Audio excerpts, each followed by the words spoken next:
Good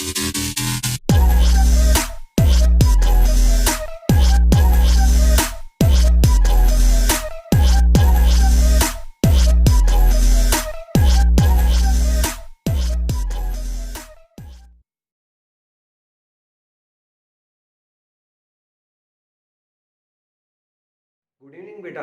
अब अपन आगे बढ़ाते हैं अपने एटॉमिक स्ट्रक्चर चैप्टर को। तो बच्चों, लास्ट वीडियो में अपन ने देखा था हाइड्रोजन स्पेक्ट्रम। तो प्यारे बच्चों, स्पेक्ट्रम क्या होता है एक बार पूरा सा अपन आज के टॉपिक में अपन स्पेक्ट्रम ही लेते हैं बेटा। स्पेक्ट्रम के बारे में समझते हैं, आपका जो नॉलेज है उससे आगे बढ़ाते हैं। आपको ये नॉलेज है बेटा कि जब बरसात होती है तो रेनबो बनता है, और रेनबो में जो 7 कलर्स होते हैं वो एक तरह के स्पेक्ट्रम है प्यारे बच्चों। तो स्पेक्ट्रम क्या होता है? 7 कलर का ग्रुप ऑफ 7 कलर्स। तो बहुत सिंपल सी डेफिनेशन वही नोट करनी लिखनी है आपको, तो नोट डाउन कीजिए आप मेरे साथ साथ। स्पेक्ट्रम, स्पेक्ट्रम क्या है? When a beam of light, एक लाइट का जो ग्रुप है, beam of light from sun is passed through, एक सन की लाइट को अपन passed through a prism. Prism का डायग्राम 10th की बुक में भी था, एक प्रिज्म बना हुआ था, उससे लाइट जा रही, वो 7 कलर में आपके क्या हो जाती है? डिवाइड हो जाती है, 7 कलर्स में डिवाइड हो जाती है। तो ग्रुप ऑफ 7 कलर एक तरह का रेनबो होता है, वही तो स्पेक्ट्रम है और क्या है। तो through a prism it is split into series of colours bands known as rainbow. 7 कलर्स में डिवाइड होता है, उसको रेनबो बोलते हैं। It is a continuous spectrum. तो रेनबो क्या है? रेनबो एक स्पेक्ट्रम है जो कंटिन्यूस है। कंटिन्यूस स्पेक्ट्रम क्या होता है बात करेंगे। उससे पहले आपके रेनबो में 7 कलर्स होते हैं, उनको शॉर्ट याद करने की ट्रिक आपको फिजिक्स में और केमिस्ट्री में बहुत काम आने वाली है। विबग्योर, तो आपकी इन 7 कलर्स, हाँ बेटा विबग्योर में वो 7 कलर्स में देखो, वी का मतलब क्या होगा? वॉयलेट, ये होगा इंडिगो, इंडिगो जो है, उसके बाद में ब्लू, ग्रीन, येलो, ऑरेंज और रेड। ये जो सारे कलर्स है बच्चों, इसमें सबसे ज्यादा वेवलेंथ किसकी होती है? रेड कलर की आपकी सबसे ज्यादा वेवलेंथ। और वेवलेंथ जब ज्यादा होती है तो एनर्जी कम होती बेटा, तो ये कम फैलता है। सुबह सुबह लाल, लेकिन आप जो है स्काई ग्रीन जो है आपके वॉयलेट होता है। क्यों? क्योंकि ये सबसे ज्यादा एनर्जी होती है। वेवलेंथ सबसे कम, वेवलेंथ सबसे ज्यादा होती है रेड की। आर का मतलब तो क्या है? रेड कलर, ये सबसे ज्यादा वेवलेंथ का होता है और इसकी सबसे कम वेवलेंथ। तो आज की पढ़ाई में अपने यही तो है, वेवलेंथ क्या होता है, डेफिनेशन सीखेंगे। वेवलेंथ क्या है, लैम्बडा जिसको बोलते हैं, फ्रीक्वेंसी क्या है, एम्पलीट्यूड क्या है, इन सब की डेफिनेशन ही पढ़ेंगे आज। और स्पेक्ट्रम क्या है उसके बारे में नॉलेज करेंगे। तो पहले तो सबसे पहला तो है रेनबो।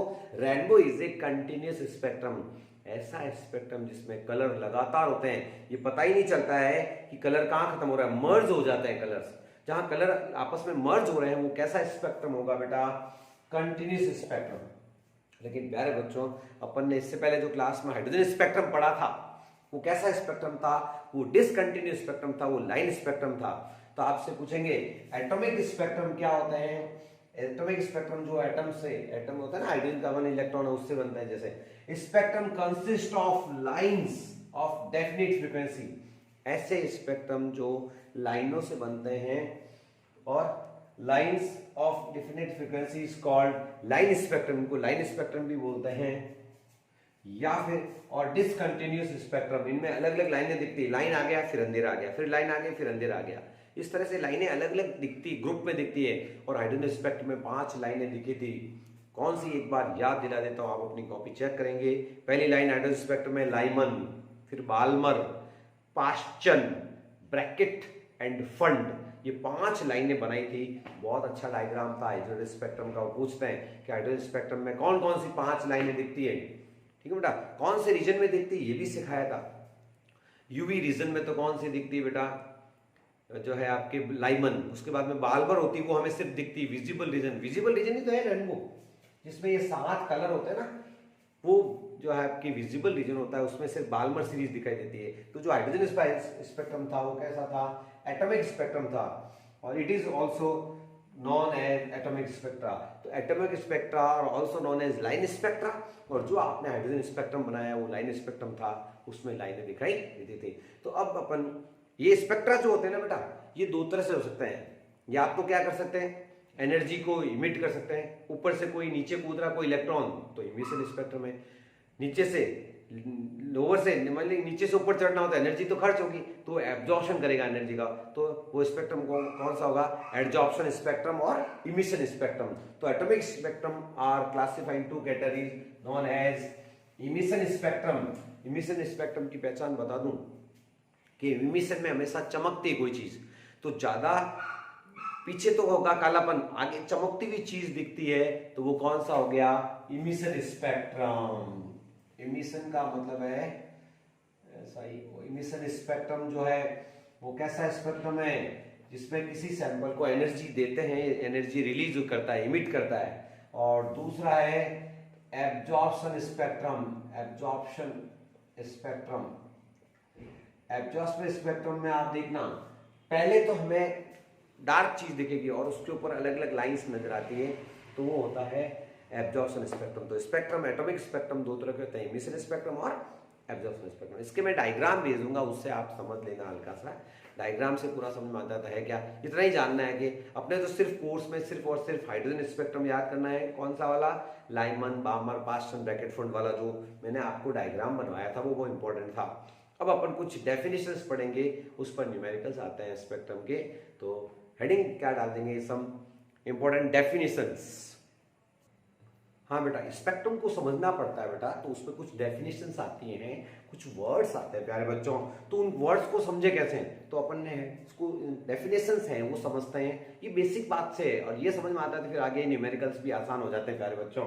तो some important definitions related to the wave spectrum. Wave spectrum से रिलेटेड डेफिनेशन पढ़ रहे हैं। सबसे पहले डेफिनेशन पढ़ रहे हैं अपन वेवलेंथ। लेंथ है बेटा, लेंथ की यूनिट क्या होती है, मीटर है ना, नैनोमीटर, एंगस्ट्रॉम में इसको डिनोट किया जाता है, जिसकी यूनिट आपने ध्यान रखना एंगस्ट्रॉम है, छोटी में आपको छोटा तो मीटर, और एंगस्ट्रॉम में आपको सिखाया था मैंने, एक एंगस्ट्रॉम का मतलब होता है 10⁻⁻10 मीटर, यानी आपको जो है पिकोमीटर, नैनोमीटर, एक पिकोमीटर में क्या कितने मीटर होता है 12। तो ये मीटर लेंथ की यूनिट होती है, इसको कहते हैं वेवलेंथ, और इसका सिंबल है लैम्डा। इसको क्या होता है, लैम्डा, तो नोट कर ले इसको। अब करना क्या है बेटा, वेव कैसे चलती है, एक बार ऊपर एक बार नीचे, एक बार ऊपर एक बार नीचे, उसको बोलते हैं क्रस्ट, जो ऊपर वाला उसको बोलते हैं क्रस्ट, और नीचे उसको बोलते हैं टर्फ। फिर वापस क्या बनता है, क्रस्ट, एक टर्फ। एक साइकिल कब बनेगा, जब एक बार ऊपर और एक बार नीचे जाएगा, तो इसको कहेंगे वन साइकिल, ठीक है ना, एक वेवलेंथ कंप्लीट हुआ एक तरह से, ठीक है ना। वन साइकिल कब कंप्लीट होता है, कि एक बार ऊपर और एक बार नीचे, तो एक क्रस्ट बनना चाहिए, उसमें एक मिनिमम टर्फ होना चाहिए ना। लेकिन डिस्टेंस क्या होती है, व्हाट इज वेवलेंथ, तो दो क्रस्ट, कंटिन्यू क्रस्ट ले लो पास वाले, या फिर नीचे वाले टर्फ ले लो, तो दो क्रस्ट जो पास पास वाले नियरेस्ट क्रस्ट होते हैं या टर्फ होते हैं, उनके बीच की डिस्टेंस को अपन वेवलेंथ बोलते हैं। तो डेफिनेशन नोट करेंगे इन्वर्टेड कॉमा में, डिस्टेंस बिटवीन टू नियरेस्ट, नजदीक वाले दो क्रस्ट ले लो या नजदीक वाले दो टर्फ ले लो, नियरेस्ट क्रस्ट और trough known as lambda, known as wavelength. तो वेवलेंथ क्या होती है, दो कॉन्सेक्यूटिव, तो कॉन्सेक्यूटिव कहो या दो नियरेस्ट टर्फ ले लीजिए, उनके बीच का, या फिर क्रस्ट ले लीजिए, उनके बीच का डिफरेंस होता है वो वेवलेंथ। लेंथ है बेटा, तो लेंथ की यूनिट की बात कर ली मैंने, मीटर, नैनोमीटर, पिकोमीटर, एंगस्ट्रॉम में जनरली इसको किस में डिनोट किया जाता है, मैं कहता हूं एंगस्ट्रॉम, वन एंगस्ट्रॉम कहते हैं, तो आपको पता चल जाना चाहिए 10⁻10 मीटर होता है एक एंगस्ट्रॉम में, याद रखना। एक पिकोमीटर कह दूं, पीएम कोई प्राइम मिनिस्टर नहीं है, पिकोमीटर है, एक पीएम में कितने मीटर होते हैं 10⁻10 12 मीटर, इसमें तो 10 तो एंगस्ट्रॉम में, और नैनोमीटर, एक नैनोमीटर लेंथ आ गई, लेंथ दी हुई होगी कि उसका वेवलेंथ 1 नैनोमीटर है, तो आप आराम से पता चलेगा 10⁻9 मीटर। तो ये इसकी यूनिट्स आनी चाहिए। तो ये थी फर्स्ट डेफिनेशन। अब नेक्स्ट डेफिनेशन लेते हैं।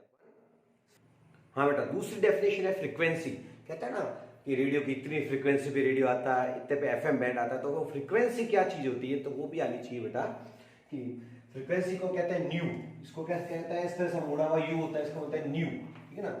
होती क्या है frequency, the number of waves. एक वेव एक साइकिल होता है बेटा, एक वेव कैसे बनेगी, एक क्रस्ट और एक टर्फ, ये एक साइकिल हो गया है ना, वन साइकिल। तो नंबर ऑफ वेव्स या cycles passed through A point in 1 second, एक पर्टिकुलर पॉइंट से, ये एक लाइन है, मान लीजिए पॉइंट है, यहां से कितने साइकिल निकल गए, फटाफट छोटे छोटे साइकिल्स, एक पॉइंट से कितने साइकिल निकल जाते हैं, कितनी वेव आगे चली जाती है, उसको बोलते हैं frequency. Through a point in 1 second, 1 second में एक पॉइंट से निकलने वाली वेव्स को क्या बोलते हैं, frequency, known as frequency. Its units is CPS. What is the meaning of CPS? Cycle per second. एक सेकंड में कितने साइकिल एक पर्टिकुलर पॉइंट से निकल जाते हैं ऐसे। अब सीधी बात बताऊं आपके, यदि वेव बड़ी होगी, क्रस्ट बड़ा होगा, टर्फ, तो एक पर्टिकुलर पॉइंट से साइकिल कम जाएंगे तो अपन कहेंगे यार फ्रीक्वेंसी बड़ी है। फ्रीक्वेंसी मतलब कम है एक तरह से, वो कम पास होंगे, और छोटी साइकिल होगा तो फटाफट ज्यादा पास हो जाएंगे तो फ्रीक्वेंसी ज्यादा होगी। तो जहाँ वेवलेंथ थोड़ी आपकी ज़्यादा होती है तो फिर आपकी फ्रीक्वेंसी उसकी कम हो जाती है, और वेव लेंथ कम होती है तो फ्रीक्वेंसी उसकी ज़्यादा होती है। तो सीपीएस, और आजकल इसकी ऐसा ही यूनिट है हर्ट्ज, एच जेड से डिनोट करते हैं। तो फ्रीक्वेंसी की यूनिट, ये तो यूनिट अब फेमस थी पुरानी, साइकिल पर सेकेंड, ठीक है ना, टाइम की यूनिट है, लेकिन इसको आजकल हर्ट्ज कहते हैं। इसकी यूनिट्स पता चल जाएगी तो एच जेड लिखा होता है, इतनी हर्ट्ज की फ्रीक्वेंसी पे आपको मिलेगा। तो ये होती है फ्रीक्वेंसी न्यू, क्या बोलते हैं इसको, न्यू। फिर आता है एम्पलीट्यूड। एम्पलीट्यूड होते हैं उसकी एक्चुअली चमक होती है ना, वेव कितनी हाइट है, क्रस्ट या टर्फ की हाइट को अपन कहते हैं एम्पलीट्यूड। बहुत सिंपल है, हाई एम्पलीट्यूड कैसे, यदि आपके हाइट ऊंचाई लंबी ऊंचाई है तो ये हो गया ए, ये होता है एम्पलीट्यूड, ये वाला, इसको बोलते हैं amplitude A. The height of the crust और डेप्थ की गहराई हो, या तो गहराई हो या ऊंचाई ज्यादा होती है तो उसको बोलता है एम्पलीट्यूड। जितना ज्यादा एम्पलीट्यूड होता है वो उतनी ज्यादा उसमें चमक होती है प्यारे बच्चों, तो ठीक है ना, तो वो होता है एम्पलीट्यूड। नेक्स्ट है वेव नंबर। बहुत सिंपल बात है, इसको new, reciprocal of the wave length, length का जस्ट उल्टा, जिसकी डेफिनेशन बनानी हो तो ये वेव नंबर, इसको न्यू बार बोलते हैं। न्यू करके यूं उसके ऊपर बार लगा दो, is 1 lambda. The reciprocal of the wave length is called wave number. Wave number और वेव लेंथ एक दूसरे के अपोजिट होते हैं, फॉर्मूले से डेफिनेशन बना सकते हैं।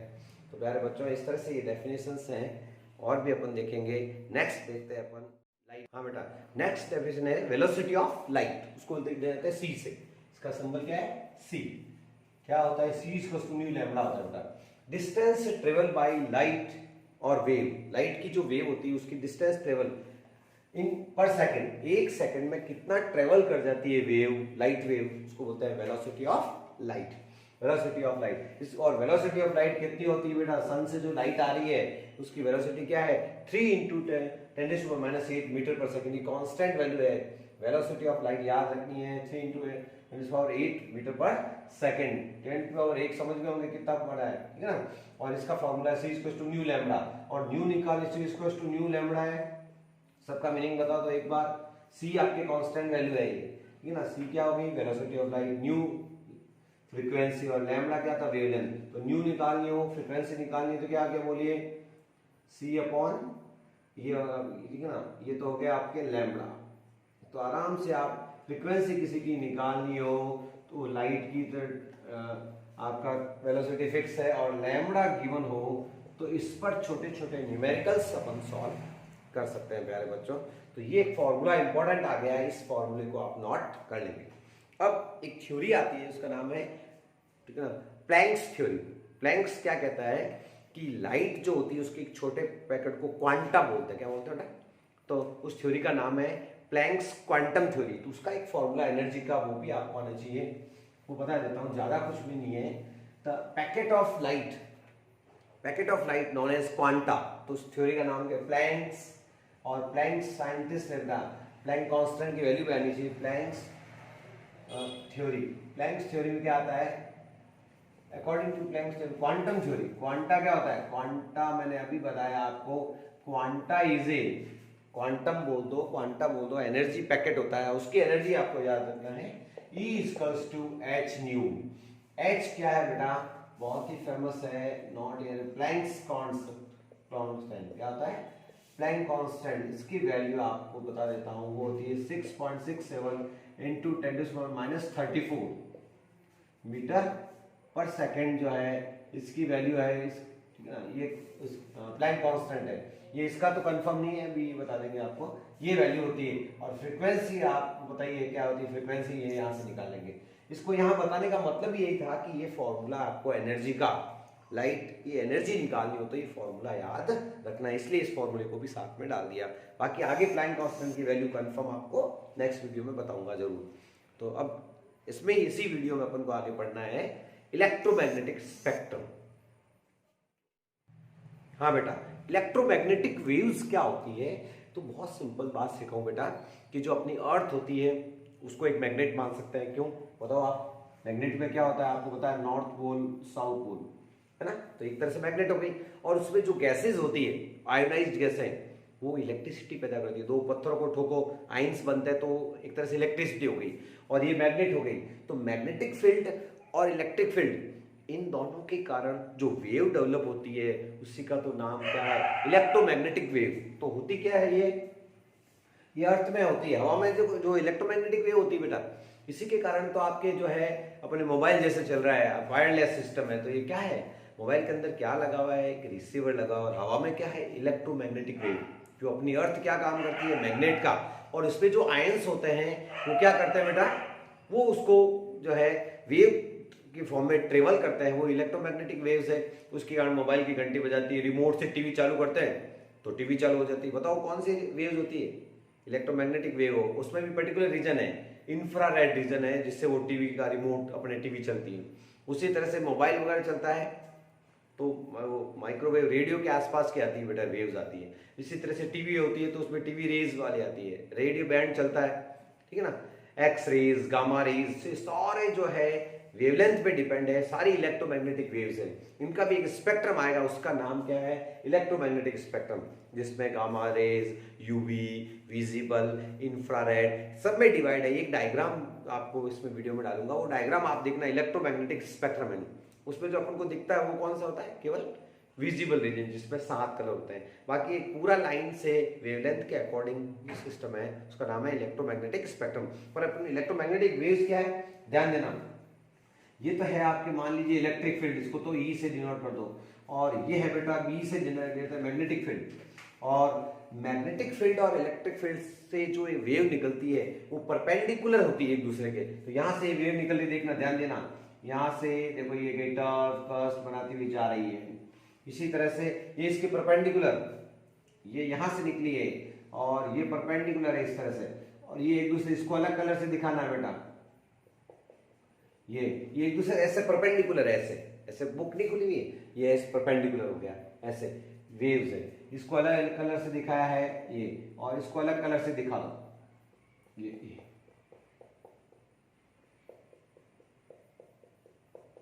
अलग है, ये वाली यहाँ आएगी, अब ये ऊपर जाएगी यहाँ, और ये वाली ऐसे थी, है ना। तो ये तो इलेक्ट्रिक फील्ड और मैग्नेटिक फील्ड से एक वेव चल रही है आपके, प्रोपगेट हो रही है आगे, इसी का नाम है इलेक्ट्रोमैग्नेटिक वेव का डायग्राम है। ये क्या है, इलेक्ट्रोमैग्नेटिक वेव। इलेक्ट्रोमैग्नेटिक वेव्स होती, दो वेव्स परपेंडिकुलर एक दूसरे के, ऐसे एक ऐसे एक ऐसे एक ऐसे ऐसे ऐसे ऐसे चलती रहती परपेंडिकुलर। तो परपेंडिकुलर वेव, इसी का नाम क्या है, इलेक्ट्रोमैग्नेटिक वेव। तो इसकी डेफिनेशन है, डायग्राम बनाना बेटा, और इसकी डेफिनेशन क्या लिखनी है, लिखिए आप साथ साथ, द रेडिएशन कंसिस्ट बाय, जो रेडिएशन होती है वेव होती है, consist by electric and magnetic field. कहाँ है इलेक्ट्रिक फील्ड, ये रहा, कहाँ है मैग्नेटिक फील्ड, ये रहा, which are perpendicular to each other, जो एक दूसरे के परपेंडिकुलर होती है, propagate in a wave known as electromagnetic waves. तो प्यारे बच्चों, हवा के अंदर कौन सी वेव्स होती है, इलेक्ट्रोमैग्नेटिक वेव्स होती है। उसके कारण ही आपके मोबाइल वगैरह जो चल रहे हैं बेटा, ये उसी का पुण्य प्रताप है, घंटी बज जाती है पता ही नहीं चलता है, क्योंकि हवा के अंदर क्या मैग्नेटिज्म है, और ये वेव्स होती है, इसी का स्पेक्ट्रम क्या कहलाता है, इलेक्ट्रोमैग्नेटिक स्पेक्ट्रम। सबसे बड़ी बात इसकी कैरेक्टरिस्टिक्स क्या है, कैरेक्टरिस्टिक्स जो है तो जानना चाहिए कि एक तो इसके लिए दो फील्ड होने जरूरी है, इलेक्ट्रिक फील्ड और मैग्नेटिक फील्ड की प्रेजेंस में डेवलप होती है, और एक दूसरे के क्या होती है, परपेंडिकुलर होती है। तीसरा है कि वैक्यूम में भी ट्रेवल कर सकती है, ठीक सन से आ रही है, वहां कौन सी हवा है, तो electromagnetic waves can travel in the vacuum also. तो सैटेलाइट को अपन ने भेज दिया ठीक वहाँ, और वहाँ तो हवा है ही नहीं, तो वहाँ से रेज आ रही है, इसका मतलब उसको मीडियम की जरूरत ही नहीं है, हवा में वैक्यूम के अंदर भी ये चल सकती है। लेकिन साउंड वेव्स जो होती है, मैटर वेव्स जो होता है, उसके लिए मीडियम जरूरी है, ठीक है ना। जैसे किसी को लेके जाना है हवा, आवाज जा रही है तो बेटा यदि यहाँ पे हवा नहीं है तो आवाज जाएगी क्या? साउंड वेव्स नहीं जाएगी। लेकिन इलेक्ट्रोमैग्नेटिक वेव्स वैक्यूम में भी ट्रेवल कर सकती है। तो ये difference between sound waves, matter waves and electromagnetic waves, और इनका स्पेक्ट्रम क्या कहलाता है बेटा? Electromagnetic spectrum. उसका डायग्राम आपको बना के दे दूंगा, बस वो लास्ट डायग्राम आपको उसको याद करना है। वो इलेक्ट्रोमैग्नेटिक स्पेक्ट्रम का डायग्राम बनाएंगे अपन, नोट करो ये। तो बच्चों इलेक्ट्रोमैग्नेटिक स्पेक्ट्रम क्या था? इलेक्ट्रिक फील्ड और मैग्नेटिक फील्ड से जो बनता है स्पेक्ट्रम, उसके कारण ये सारी दुनिया चल रही है, मोबाइल चल रहे हैं, स्पेक्ट्रम चल रहे हैं, स्पेक्ट्रम घोटाले हो रहे हैं ना, उसमें स्पेक्ट्रम का एरिया पर्टिकुलर कहाँ पे क्या चलता है आना चाहिए। तो ये एक वेवलेंथ जो है लैम्बडा जिसको बोलते हैं, उसका इंक्रीजिंग ऑर्डर होता है, उसमें जमाने बेटा। तो आपसे पूछेंगे कि इलेक्ट्रोमैग्नेटिक स्पेक्ट्रम में सबसे कम वेवलेंथ किसका होता है? तो सबसे पहले आती है कॉस्मिक रेज। ये आप क्रम आपको याद कर लेना चाहिए कि ये है increasing order of the lambda. और वेव जो ठीक है बेटा, फ्रीक्वेंसी जो होती है न्यू, फ्रीक्वेंसी और लैम्बडा एक दूसरे के रेसिप्रोकल होते हैं। अभी भी पढ़ा था formula C equals to nu lambda. तो nu equals to C upon lambda, यानी फ्रीक्वेंसी ज्यादा होगी तो वेवलेंथ कम होगी। इनवर्सली प्रोपोर्शनल है ना, इनवर्सली प्रोपोर्शनल तो ध्यान होना चाहिए। ये डायग्राम आपके जो है इलेक्ट्रोमैग्नेटिक स्पेक्ट्रम का है। सबसे कम वेवलेंथ कॉस्मिक रेज, फिर गामा रेज, फिर एक्सरे। जो एक्सरे कराने जाते हो, सोते हैं बेटा कि एक्सरे हो गया, तुमको दिखता तो है नहीं, अरे दिखती नहीं है। दिखने वाला रीजन सिर्फ आपकी विजिबल रीजन ये वाला है, विजिबल रीजन VR। ये विजिबल रीजन है, ये दिखता है। उसमें 7 कलर जो दिखते हैं ना, कोई विग्योर वाले 7 कलर्स, उनके आपसे पूछेंगे ये वेवलेंथ बताओ। 400 नैनोमीटर से 800 नैनोमीटर के बीच में स्पेक्ट्रम का केवल यही पार्ट आपको दिखता है। जैसे टीवी चलाते हो, रिमोट से टीवी चालू हो जाती है, आपको वो रेज जाती हुई तो दिखती नहीं है, क्योंकि वो IR रीजन की। माइक्रोवेव चलाते हैं, खाना गर्म हो जाता है, पता ही नहीं चलता, क्योंकि वो माइक्रोवेव रीजन है। पर्टिकुलर वेवलेंथ IR से ज्यादा वेवलेंथ वाला, उससे ज्यादा वेवलेंथ रेडियो वेव्स। रेडियो में FM चलता है बैंड, रेडियो चालू करते हैं, चालू हो जाता है, पर्टिकुलर फ्रिक्वेंसी को एब्जॉर्ब कर लेता है। रिसीवर्स होते हैं, दो चीजें होती है रेडियो के अंदर, एक तो रिसीवर कैच करने वाला, मोबाइल के अंदर भी क्या है? रिसीवर, और एक ट्रांसमीटर जो रेडिएशंस को फैलाता है। दो ही होता है। और टावर पे भी क्या लगे होते हैं? Receivers and transmitters. रिसीवर्स का काम रिसीव करना, ट्रांसमीटर का काम उसको स्प्रेड करना, फैलाना। तो ये रेज होती है, सारा खेल इसी का है।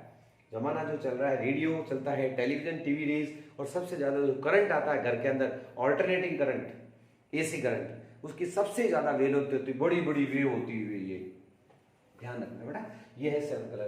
तो आपके विजिबल रीजन कौन सा होता है? उसकी वेवलेंथ 400 नैनोमीटर से 800 नैनोमीटर में, ये वेवलेंथ आपको याद कर लेनी चाहिए। बाकी कम ज्यादा, जैसे कम वेवलेंथ वाले, ये देखो सबसे कम वेवलेंथ कॉस्मिक रेज, फिर गामा रेज। पूरा फिजिक्स में, 12 फिजिक्स में भी ये पूरी चीजें हैं। स्पेक्ट्रम, ये तो स्पेक्ट्रम है, और क्या है? ये स्पेक्ट्रम सेल होता है, अपने मोबाइल की रेंज वाला है, जैसे IR रेडिएशंस है, रेडियो के आसपास मोबाइल रेज भी रहती है, FM के आसपास, तो वो सेल होती है, हर पार्ट इसका वेवलेंथ सेल होती है, ये स्पेक्ट्रम का पार्ट है।